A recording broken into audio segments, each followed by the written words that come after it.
तो hi guys, welcome back to my YouTube channel CA learners. तो आज की वीडियो आप लोगों के लिए बहुत इंपॉर्टेंट है। अगर आप कोई भी एग्ज़ाम देने जा रहे हो, मेनली मैं यहाँ पर बात करने वाली हूँ सीए एग्ज़ाम्स की। तो उसके लिए मैं आपको बहुत छोटी छोटी सी चीज़ें बताऊंगी जो कि आपकी मतलब मेरे हिसाब से यूट्यूब पर आपको कोई भी नहीं बता सकता है, क्योंकि ये मैं एक स्टूडेंट के पॉइंट ऑफ व्यू से बताने जा रही हूँ, जो कि काफ़ी छोटी चीज़ें पर बहुत इंपॉर्टेंट है। स्टार्ट करते हैं फर्स्ट से। जो हमारा एग्ज़ाम हॉल का पैटर्न रहता है उसके ऊपर बात करूँगी मैं। तो सबसे पहले देखो, जैसे ही आप एग्ज़ाम में जाओगे तो 2 बजे तक ही हमारी एग्ज़ाम रहेगी। 2 बजे हमें बिल्कुल लेट नहीं होना है। 2 बजे की एग्ज़ाम है तो 1:30 बजे आपको सेंटर में पहुंच जाना है, और 1:45 पे आप बिल्कुल एग्ज़ाम सेंटर में बैठे होने चाहिए, बिल्कुल प्रिपेयर्ड। 2-5 मिनट रिलैक्स हो लिए, फिर पेपर आने शुरू हो जाते हैं। 2 बजे है जो है पेपर आपके हाथ में आ जाएगा बिल्कुल। तो हमें क्या करना है, 1:30 बजे आपको एटलीस्ट जो है सेंटर पर पहुंच जाना है। उसके बाद बात आती है पेपर कैसे मिलेंगे। देखो, जैसे जिस जिस सब्जेक्ट में 2 पेपर रहते हैं, जैसे कि एसएम ईआईएस हो गया, एफएम इको हो गया, डीटी आईडीटी हो गया, ये बिल्कुल अलग अलग सब्जेक्ट्स की तरह रहते हैं दोनों। तो इनके जो पेपर रहते हैं, दोनों अलग अलग पेपर्स मिलेंगे। तो आप जैसे मुझसे पूछ रहे थे कि पहले हम आईडीटी कर सकते हैं, डीटी कर सकते हैं, तो आप कुछ भी कर सकते हैं। दोनों के पेपर्स अलग अलग दिए जाएंगे आपको। और जो एमसीक्यूज रहते हैं उसका पेपर जो रहेगा वो अलग आएगा। डिस्क्रिप्टिव पेपर जो रहता है वो अलग आता है। और एमसीक्यू उसके लिए हमें दी जाती है ओएमआर शीट। अगर आपकी प्रिपरेशन नहीं है ओएमआर शीट भरने की, तो थोड़ी थोड़ी एक सैंपल के तौर पे नेट से डाउनलोड कर लेना और एक बार प्रैक्टिस करना। ओएमआर शीट पे उसको फिल करना रहता है ब्लैक पेन से। पूरी एग्जाम जो है वो ब्लैक पेन से देनी है। इसका एक अलग पॉइंट बताऊंगी इंपॉर्टेंट। पर ये जो है मैंने आपको पूरा बताया एग्जाम हॉल के बारे में कि वहाँ पर कैसा क्या रहता है। तो इससे मेरे ख्याल से आप बिल्कुल क्लियर हो गए होंगे कि आपको क्या एनवायरनमेंट मिलने वाला है वहाँ पे। और सेकेंड बात जो है, आपको वहाँ पर अपनी घड़ी लेकर जाना है। मैं जब अपनी एग्ज़ाम सेंटर पर जाती थी, तो फर्स्ट जब हम बार एग्ज़ाम देने जाएंगे, जो कि मेरा फर्स्ट पेपर रहता है अकाउंट्स जैसे कि, तो तब वहाँ पे हमें पता नहीं रहता है कि वहाँ पे घड़ी होने वाली है कि नहीं। पर वॉच जो रहती है वो बहुत इंपॉर्टेंट रहती है एग्ज़ाम में, हमें टाइम देखने के लिए। 1 घंटे बाद वहाँ पर बेल बजती है। पर उसके पहले अगर हमें कंटिन्यूस टाइम देखना है तो हम कैसे देख सकते हैं। हमें एक प्लान करना है कि यार इतना क्वेश्चन जो है वो इतने टाइम में हो जाना चाहिए। तो मेरे वहाँ पर जो एक कॉमन घड़ी रहती है वो बिल्कुल भी नहीं लगी हुई थी। अगर आप अपनी घड़ी लाए हैं तो अच्छी बात है, नहीं लाए हैं तो फिर भूल जाइए। तो मेरे हिसाब से आपके हॉल में पता नहीं घड़ी होगी नहीं होगी, तो आपको जो है अपनी सेपरेट जो वॉच है वो ले जानी है एग्ज़ाम में। थर्ड इम्पॉर्टेंट चीज़ जो है, बहुत ही कंफर्टेबल क्लोथ्स पहन कर जाना। हमें कोई वहाँ पे स्टाइलिंग शो में, फैशन शो में नहीं जाना है। कोई हमें जज नहीं करने वाला है। आप रोज़ चाहो तो एक कपड़े पहन कर जाओ, क्योंकि अल्टरनेट डेज है तो वॉश करके पहन सकते हो उसको। पर जो भी हो, आपके जो सबसे ज़्यादा कंफर्टेबल क्लोथ्स में से जो है, थोड़ा प्रेजेंटेबल ऑफ कोर्स, पर सबसे ज़्यादा जो कंफर्टेबल क्लोथ्स है वो पहन के जाना। क्लोथ्स कंफर्टेबल होते हैं ना, तो हमारा एक माइंड जो है वो अलग ही फ्री रहता है। वरना हम अपने क्लोथ्स को ऐसे एडजस्ट कर रहे हैं यूं यूं करके, लाइक पूरे टाइम हमारा एग्जाम हॉल में कम ध्यान है और हम ये देख रहे हैं कि यार कोई हमें जज तो नहीं कर रहा है हमें लुक वाइज। कोई कुछ भी नहीं करने वाला है। आप एक बहुत ही प्रोफेशनल कोर्स में हैं। आराम से अच्छे से कंफर्टेबल ढीले ढाले कपड़े पहन के जाना। विंटर का सीज़न है तो प्रॉपर जो है स्कार्फ वगैरह, अगर आपको बहुत ज़्यादा ठंड लग रही हो, हुडीज वगैरह ये सब पहन के जाना। ठंड बिल्कुल नहीं लगनी चाहिए।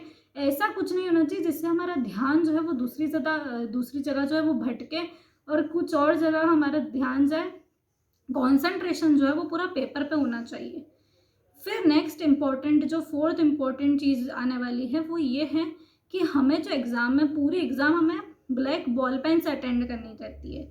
तो अब क्या होता है, हम सोचते हैं यार ये कितनी छोटी सी चीज़ है, क्या है, अभी हम नॉर्मली ब्लू पेन से ही सब प्रैक्टिस कर रहे होंगे, राइट।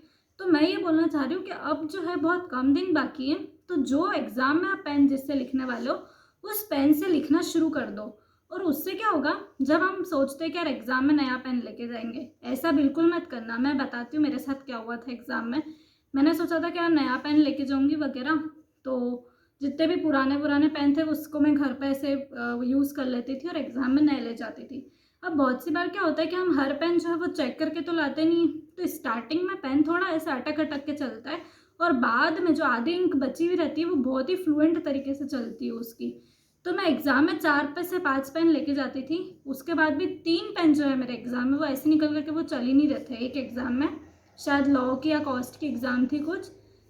तो मतलब मुझे ऐसा होने लग गया कि यार मेरे पेन ही नहीं चल रहे, 3 पेन और फिर चौथा उठाया तो वो चल गया वैसे अच्छे से, पर बाय लक आपके साथ ऐसा हो सकता है, तो उससे एग्ज़ाम में टेंशन आ जाती है बहुत ज़्यादा। तो वो हमें रिस्क नहीं लेनी है। आपको क्या करना है, जो पेन से आप वहाँ पर लिखने वाले हो ना, उस पेन को स्टार्टिंग में थोड़ा थोड़ा यूज़ करना शुरू कर दो, और जो बचा हुआ पेन है वो बहुत अच्छी तरीके से चलता है।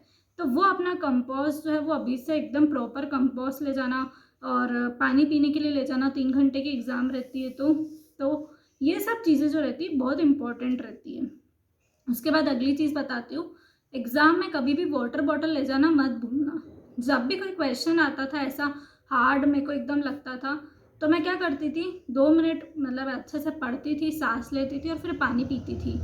मतलब पानी जो है ना वो मूड को रिलैक्स करता है अपने। अगर बहुत ज़्यादा टेंशन आ रही है, नर्वस आ रही है, तो पानी जो है वो ऐसी चीज़ है कि आपके पूरा शांत कर देगा आपको। 2 मिनट सोचो, पानी वानी पियो, इधर उधर देख लो थोड़ा सा, उसके बाद फिर उस क्वेश्चन को सोच के अच्छे से लिखो, फिर देखना कितना अच्छा आपको इम्प्रूवमेंट होगा। मैं हर क्वेश्चन के बाद मैं सब करती थी, पता नहीं क्यों आप हर क्वेश्चन के बाद मत करना, पर एटलीस्ट 3 घंटे की एग्ज़ाम रहती तो 1 से 2 बार तो पानी चाहिए ही रहता है। उसके बाद जो नेक्स्ट इम्पॉर्टेंट टिप रहती है मेरी एग्ज़ाम में, वो ये रहती है कि हम जैसे ही पेपर करके बाहर आते हैं, हमारा क्या रहता है, बहुत सारे हमारे फ्रेंड्स वगैरह रहते हैं, जो भी रहते हैं, हम उनसे बोलते हैं यार वो क्वेश्चन यार मैंने अटेम्प्ट नहीं करा, उसका आंसर तेरे को पता है क्या? फिर बहुत सारे लोग तो पूरा पेपर जो है वो डिस्कस करने बैठ जाते हैं। सबसे गलत चीज़ कर ली आपने ये एग्ज़ाम में। बिल्कुल भी जो है बाहर पे आकर एग्ज़ाम सेंटर से जैसे ही बाहर है उसके बाद आपको कुछ भी डिस्कशन नहीं करना है। ऐसा करना है कि पेपर था भी क्या, बिल्कुल भूल जाना है कि हम कोई पेपर करके आ रहे हैं। जो लिख दिया एग्ज़ाम में 100 लिख दिया। अब कुछ हो सकता है क्या? नहीं हो सकता ना। आपका जो है 1 दिन बाद पेपर है वापस, तो अगर आप चाहते हो कि वो पेपर बहुत अच्छा जाए, तो प्लीज़ ये जो डिस्कशन वाली चीज़ें ना ये बिल्कुल मत करना। और एग्ज़ाम्स में जो है अपने आंसर्स वगैरह जो हम शीट्स पे लिख के आते हैं ना, वो बिल्कुल मत लाना, कोई मतलब नहीं है उसका कहीं से कहीं तक।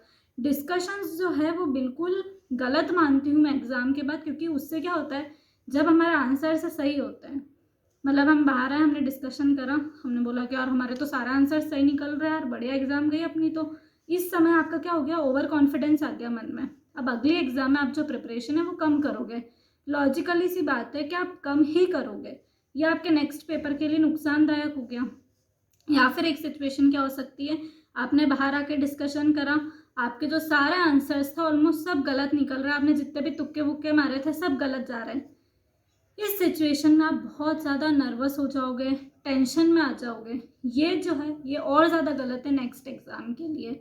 ऐसा हमें बिल्कुल भी नहीं करना है। करना ही क्यों डिस्कशन, जो हो गया सो हो गया। आप बताओ, सही का गलत या गलत का सही आप कर सकते हो। आप जाके एक बार पेपर दे के आगे उसके बाद आपके हाथ में कुछ भी है तो क्यों यार, रिलैक्स लो, रहो, चिल्ड आउट रहो। और रिजल्ट तक जो है बिल्कुल सोचो ही मत रिजल्ट के बारे में। जिस दिन रिजल्ट आएगा, अच्छा गया तो खुश हो लो, नहीं अच्छा आया तो थोड़ा बहुत दुखी होकर मोटिवेशन लाके फिर पढ़ना स्टार्ट कर दो।